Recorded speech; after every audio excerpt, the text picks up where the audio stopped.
Do you love those fun fruity drinks that you can get at a coffee shop? I'm going to show you how easy it is to make at home.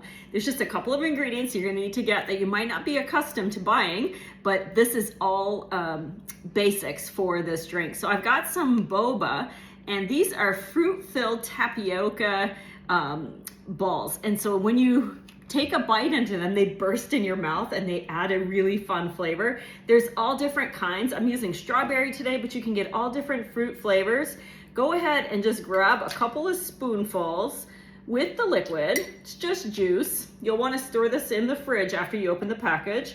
And then over the top of this, we're going to make a fruit milk mixture, and I'm making this one dairy free today. So this is going to be blueberry and a strawberry blend, so that'll be really good. You can use as much of the blueberry syrup as you want to. I'm going to use just 1/4 cup because for my taste that's plenty sweet, but some people will use up to 1/2 cup. Now, because I'm making this non-dairy, I'm using oat milk, and get the kind that's extra creamy. When you're using it for coffee drinks, it'll just be a lot richer. So I'm adding about 2/3, anywhere between 1/3 to 1/2 cup of the milk. It's really to your taste, so you don't have to be too fussy about the measurements.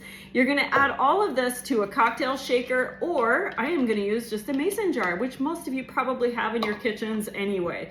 This allows you to mix everything thoroughly, get it good and cold before you pour it over the boba. So just go ahead and give it a big mix, and you'll see it's got a really pretty color.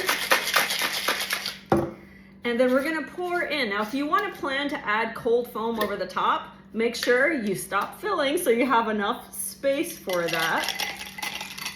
And if you pour slowly, you'll still be able to see the boba that's in there. Okay, I'm gonna leave just a little bit of room at the top. So I've got my cold foam I made with the oat milk and a little bit of this vanilla syrup. You don't have to use the syrup if you don't want to. And then we're just gonna pour this right over the top. Isn't that fun?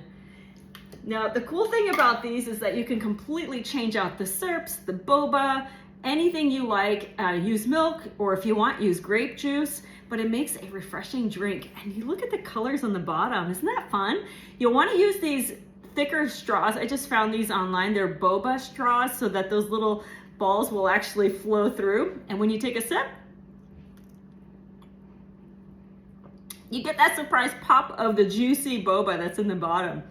I hope you'll give these a try. Your kids and grandkids, and maybe even you, will love them. They're a great alternative to caffeine drinks at coffee shops, and they're really inexpensive to make at home. Will you give it a try?